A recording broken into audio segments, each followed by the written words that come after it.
चलिए आज जम्मू की बिश्ना विधानसभा सीट की राजनीतिक जमीन को समझते हैं। ये सिर्फ आंकड़ों का खेल नहीं है, ये लोगों की आवाज को सुनने और समझने का विज्ञान है कि कैसे जमीनी हकीकत चुनावी नतीजों को गढ़ती है। आइए शुरू करते हैं। हमारा फोकस है विधानसभा क्षेत्र 72 यानी बिश्ना। ये जम्मू जिले में एक अनुसूचित जाति के लिए आरक्षित सीट है। इसका मतलब ये है कि यहाँ की राजनीति सामाजिक समीकरणों और प्रतिनिधित्व के सवालों से बहुत गहराई से जुड़ी हुई है, जिसका असर पूरे इलाके पे पड़ता है। किसी भी राजनीति को समझने के लिए उसकी मिट्टी को, वहां के लोगों को समझना जरूरी है। उनकी रोजमर्रा की जिंदगी, उनकी मुश्किलें और उनकी उम्मीदें क्या हैं। तो बिश्ना के लोगों के दिल में आखिर चल क्या रहा है? जब हमने जमीन की आवाज सुनी तो कुछ चिंताएं बार बार उभर कर सामने आईं। बॉर्डर्स के लगे गांव में खराब सड़कें, छोटे किसान जो सिंचाई और सरकारी मदद के लिए तरस रहे हैं, नौजवानों में बढ़ती बेरोजगारी और सरकारी दफ्तरों के चक्कर जिनसे लोगों का भरोसा टूटा है, और हाँ, बिजली पानी की किल्लत तो एक स्थायी समस्या है ही। तो कौन है ये लोग? बिश्नवा का सामाजिक ताना बाना कैसा है? देखिए, यहाँ अनुसूचित जाति का समुदाय बहुमत में है, जो नतीजों पर सीधा असर डालता है। इनके अलावा ओबीसी समुदाय हैं, शहरों में बसे व्यापारी हैं, बहुत बड़ी संख्या में हमारे पूर्व सैनिक हैं और कुछ नए लोग भी आकर बसे हैं। हर समूह की अपनी उम्मीदें हैं, अपनी मांगें हैं, जो राजनीति को और भी दिलचस्प बना देती हैं। जमीन की हकीकत को समझने के बाद अब बात करते हैं उन आंकड़ों की जो झूठ नहीं बोलते। 2024 के जनादेश की कहानी इन नंबर्स में छिपी है। ये हमें भावनाओं से परे मतदाताओं के फैसले की एक साफ तस्वीर दिखाते हैं। 2024 के चुनाव को देखिए, मतदान हुआ लगभग 79%। ये एक बहुत बड़ा नंबर है। ये बताता है कि लोगों ने इस चुनाव में बढ़ चढ़कर हिस्सा लिया। नतीजों में भारतीय जनता पार्टी को 56.5% वोट मिले, जबकि कांग्रेस और नेशनल कॉन्फ्रेंस गठबंधन को करीब 40% वोट हासिल हुए और जीत का अंतर था 15,627 वोट। देखने में तो ये एक तरफा जीत लगती है ना? लेकिन राजनीति में अक्सर जो दिखता है, कहानी उससे कहीं ज्यादा गहरी होती है। चलिए इस नंबर के पीछे की कहानी को परत दर परत खोलते हैं। चलिए जरा समय में पीछे चलते हैं। 40 साल 1993 में देखिए, बीजेपी का वोट शेयर 0 था, खाता भी नहीं खुला था, और कांग्रेस एनसी गठबंधन के पास 93% से भी ज्यादा वोट थे। अब आइए 2024 पर, तस्वीर पूरी तरह से 180 डिग्री घूम चुकी है। ये डेटा हमें एक धीमे लेकिन बहुत बड़े राजनीतिक बदलाव की गवाही दे रहा है, और ये स्लाइड उस पूरी कहानी को एक नज़र में बयां कर देती है।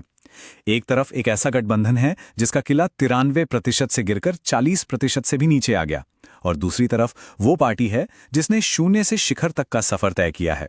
ये सिर्फ नंबरों का खेल नहीं है, ये बिश्ना में शक्ति के केंद्र के बदलने की कहानी है। ये आंकड़े हमें दिखाते हैं कि लोकतंत्र में हर नागरिक की आवाज का वजन होता है। हमारे संविधान की यही खूबसूरती है कि वो हर व्यक्ति को गरिमा के साथ और पूरी जानकारी के साथ अपनी बात रखने का अधिकार देता है। बेशक इस अधिकार के साथ जिम्मेदारी भी आती है। तो सवाल उठता है, ऐसा हुआ क्यों? आखिर वो कौन सी ताकतें थीं, वो कौन से सिस्टम थे जिन्होंने इस बदलाव को मुमकिन बनाया? देखिए, कोई भी चुनाव हवा में नहीं होता। जम्मू कश्मीर का राजनीतिक दर्जा और पूर्ण राज्य की बहस एक बड़ा मुद्दा है। आर्थिक मोर्चे पर खेती किसानी पर टिकी अर्थव्यवस्था नौजवानों को रोजगार नहीं दे पा रही, और यही नौजवान आबादी जो 50% से ज्यादा है, अपनी बात रखने के लिए व्हाट्सएप और यूट्यूब जैसे नए तरीके अपना रही है। अब जरा दोनों खेमों के अंदरूनी ताकत और कमजोरी को समझते हैं। ये जानने के लिए कि जमीनी लड़ाई के लिए कौन कितना तैयार था, हम स्वॉट एनालिसिस का इस्तेमाल करेंगे। यानी किसकी क्या ताकत थी, क्या कमजोरी, क्या अवसर थे और क्या खतरे। सत्ताधारी पार्टी की ताकत थी उसका मजबूत कैडर और राष्ट्रीय मुद्दे, लेकिन कमजोरी थी सत्ता विरोधी लहर और उम्मीदवार की शायद उतनी अपील न होना। दूसरी तरफ विपक्ष की सबसे बड़ी ताकत थी बीजेपी विरोधी वोटों का एक साथ आना, लेकिन उनकी कमजोरी थी गठबंधन के अंदर ही मतभेद होने का खतरा। विश्लेषण का फायदा तभी है जब वो समाधान की तरफ ले जाए। सिर्फ समस्याएं गिनाना काफी नहीं है। तो अब हम इस सारे डेटा और विश्लेषण को एक ठोस एक्शन प्लान, एक ब्लूप्रिंट में बदलेंगे। इसे कहते हैं चतुर्मुख सिद्धांत। एक ऐसी रणनीति जिसके 4 चेहरे हैं, 4 स्तंभ हैं, जो सिर्फ चुनाव जीतने पर नहीं बल्कि लोगों से जुड़ने और उनकी समस्याओं को सही मायने में हल करने पर ध्यान देती है। ये सिद्धांत 4 बुनियादी सवालों के जवाब देता है। पहला, हमें सेवा किसकी करनी है।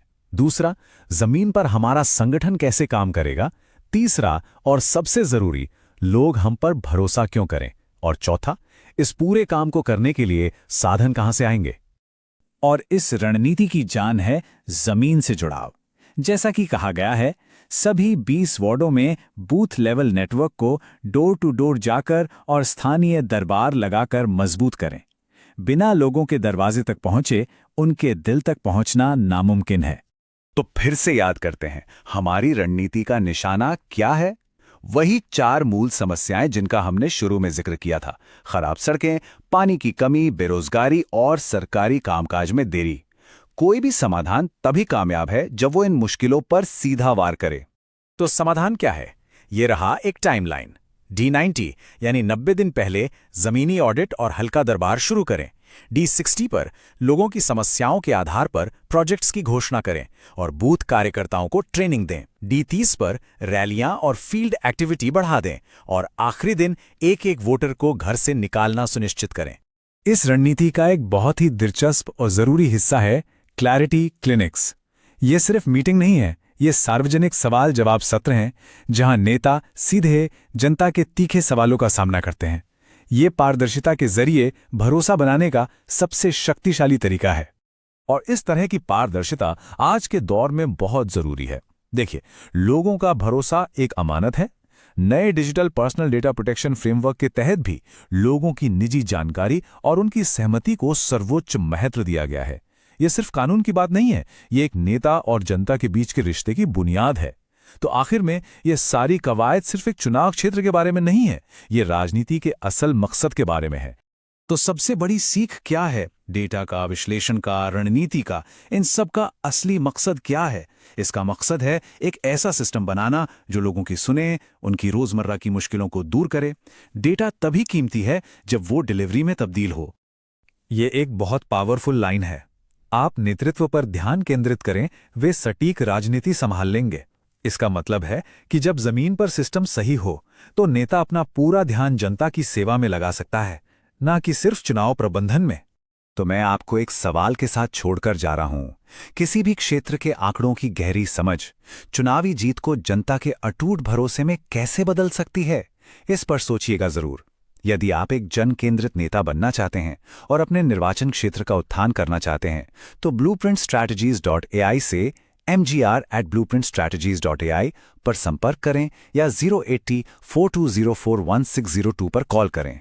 राजनीति से परे उद्देश्य।